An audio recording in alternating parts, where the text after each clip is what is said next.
Okay, this is Chapter 7, Form A, number 17. Solve for the variable b in this formula. This is a formula. It's got b's on this side. Right now it's solved for a on one side, no a's on the other side. So I need to figure out how to get b on a side by itself. Let's write that, what that means.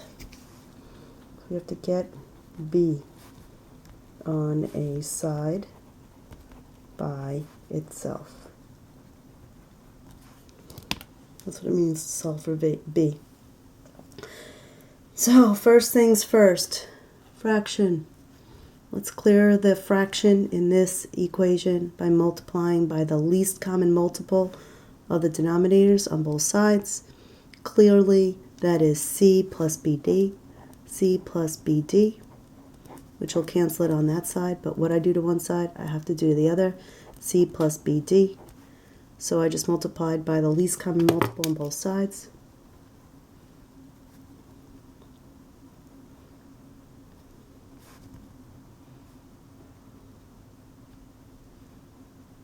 Declare fractions in an equation, multiply by the least common multiple on both sides. Okay, so my left side, I'll put the a first, times c plus bd equals, these cancel, all I have is bc. Let's distribute. AC plus abd equals bc. Okay, right now I've got a linear equation. I've got a b here, a b here. Think if those were x's, what would you do? You get them on the same side. So I'm going to do that. Minus a, b, d. It's a term, so I can subtract it. Minus, well, let me just see. Obviously, it's not going to combine with that. Minus a, b, d. Left side, those cancel. I have AC on the left, and I have BC minus ABD.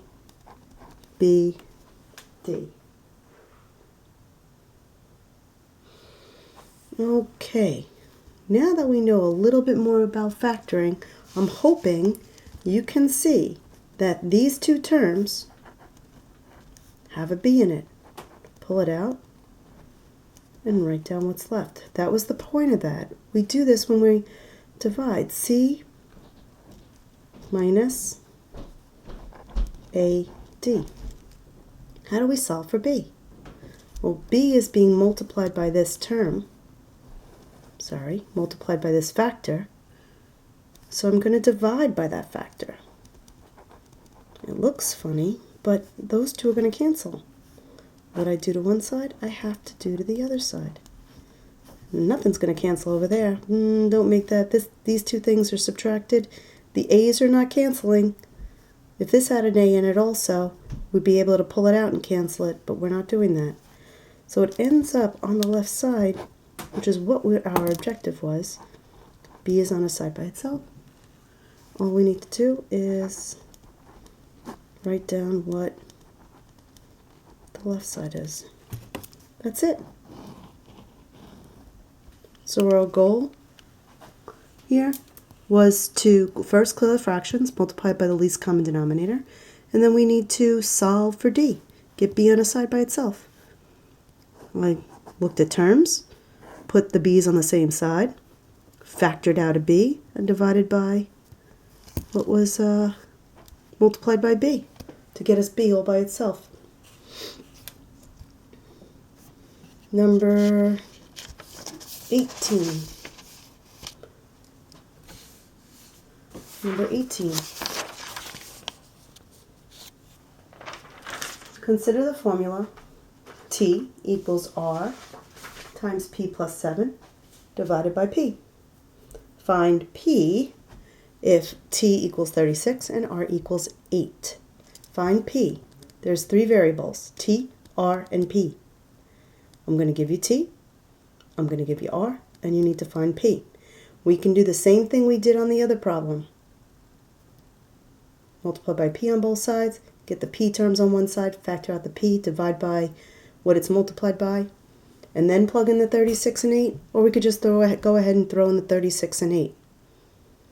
You'll get the same answer. So if t equals 36, this is 36. If r equals 8, this is 8. Then I have p plus 7 over p. Declare fractions in a equation.